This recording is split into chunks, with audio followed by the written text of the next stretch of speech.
عبر الهاتف أرحب بالأمير عبد الرحمن بن مساعد رئيس مجلس إدارة نادي الهلال. مساء الخير سمو الأمير، أهلا وسهلا. مساء الخير أبو خالد، تحياتي للأخ توفيق وشكرا لاتصالكم. سمو الأمير، أولا لا أدري إن كنت تابعت في البداية ما قاله هو السيد يوسف السركال عن الضمانات التي يسعى الاتحاد الآسيوي لإيجادها للفرق السعودية وغير السعودية التي ستشارك في خارجيا وتحديدا في دوري أبطال آسيا في إيران. هل من إجراءات عملية ستتم من قبلكم كمسؤولين للأندية؟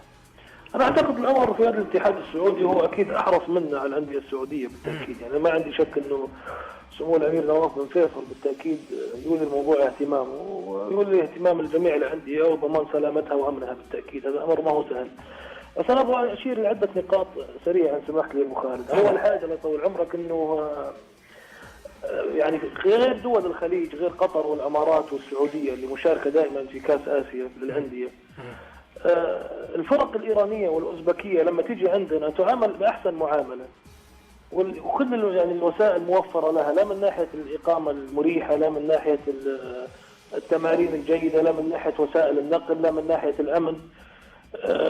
في الخليج كله بشكل عام، في قطر والامارات والسعوديه. ولكن احنا لما نروح هناك للامانه يعني ما نعامل بنفس المعامله. ما اقول ان المعامله سيئه، للامانه ايضا انا اخر مره انا رأست البعثه لما رحنا لدبي، كانت معاملتهم جيده للامانه وكانت استضافتهم معقوله، ولكن الامكانيات عندهم محدوده حتى في ملاعب التمرين، حتى في وسائل النقل. يعني اذكر لما راح الفريق القم قبل سنتين كان يعني يقطعوا مسافه ترابيه باتوبيس، والاتوبيس حالته حاله. هذه كلها امور يمكن ما نوقف عندها. هذا عدا عن الاجواء الغير مريحه في الملعب نفسه، من شعارات سياسيه، من امور اخرى تجعل الجو مشحون ومتودد.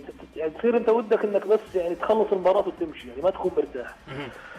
اضافه الى ذلك عشان اقول للامانه اللي لهم واللي عليهم، احنا لما رحنا فعلا عملونا بشكل جيد، انا لما رحت يعني لمست معامله جيده، ولكن ايضا في تعرف يعني في خطاب سياسي دائما موجود. يعني حتى اذكر خليني اقول على قصه طريفه حصلت.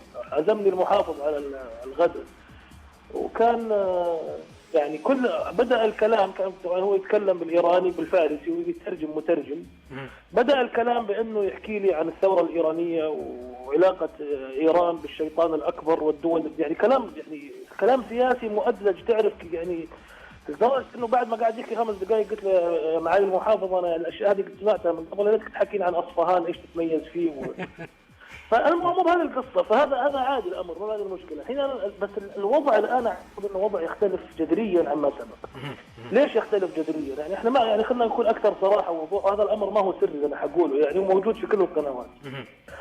يعني لا يخفى على احد انه جميع القنوات وجميع الاعلام الايراني سواء الرسمي او القنوات التابعه او التي يعني تسير وفق السياسه الايرانيه في المنطقه، سواء من قنوات ناطقه بالعربيه او بالناطقه بالفارسيه، هناك تحريض شديد اللهجة على المملكة العربية السعودية تحديدا وليس على دول الخليج، نتيجة موقفها الطبيعي والمشرف مع البحرين اللي هو من خلال قوات درع الجزيرة. يعني هذا ما هو سر يعني.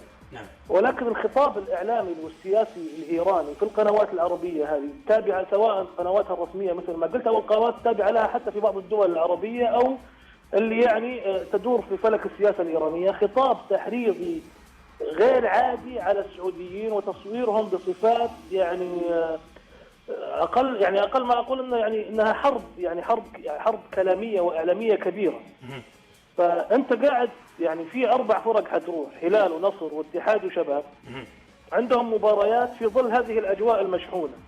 الامر لا يعني انه انا والله بضمن، يعني انا الحين السؤال اللي ابغى اساله الاخ يوسف السركال، لو احنا مثلا يعني لو مثلا راح اي فريق مثلا ولا قدر الله تعرض لاعتداء الباص حقه او شيء من هالقبيل، هل انا استطيع ان العب مباراه في هالاجواء؟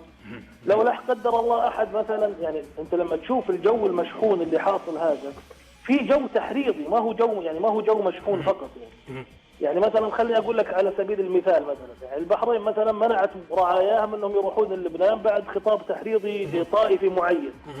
فاحنا نتكلم عن نفس الاجواء. فالسؤال انا اعتقد المساله ما هي بمساله انك انت تضمن الامن، مساله ما هي في يد يوسف السركال في رايي. يعني انا اعتقد انه الواجب فعله الان انها تنقل المباريات الى مكان محايد. سمو الامير، هو يمكن تحدث عن ان في اتصالات من الاتحاد السعودي معهم في الاتحاد الاسيوي، ربما تدور في هذا الإطار. لكن ترى أن الحل الأمثل هو نقل المباريات. انا اعتقد لانه او انه مثلا يكون يعني انا ان شاء الله انه يكون الامن جيد، الواحد كمان ما يبغى يتشائم، انا اعتقد انهم هم اذا التزموا بشيء يستطيعون انهم يضمنوا الامن، بس انا اقصد لو حصل شيء يعني نفترض جدلا انه واحد مثلا راح اول يوم ووجه بمضايقات او شيء حسس انه يهدد امن الفريق، لو انا كرئيس بعثه قلت لهم اركبوا الطياره والله رجعنا. وش الموقف هذا؟ انا اقصد لازم المراقبين ما يفوتون شيء زي العادي. صحيح. يعني في اشياء كثير كانت تتفوت في ايران وكانت العلاقات نوعا ما وديه يعني منها الشعارات، منها الامور السياسيه، ما تحس انك رايح تلعب مباراه، إذن انك رايح مناظره سياسيه. اذا الاتحاد الاسيوي مطالب بتشديد المراقبه او التقارير التي تصدر من مراقبيه التي كانت يعني تمرر بعض الاشياء في مرات سابقه. بالتاكيد، واذا كان حصل شيء يعني لاي فريق سعودي لا قدر الله، يعني للاسف احنا اللي حنبدا بعدين الاتحاد. لازم تنقل المباريات الباقيه يعني، لانه الحقيقه الوضع هذا انا ماني شايف انه وضع طبيعي، وضع بالتاكيد ما هو طبيعي. طيب، كان من المهم ان ناخذ رايك سمو الامير، لان هذا الامر يخص الانديه السعوديه وانت فريقك سيكون ممثلا، نامل لكم التوفيق ان شاء الله. شكرا لك سمو الامير عبد الرحمن بن مساعد رئيس مجلس اداره نادي الهلال.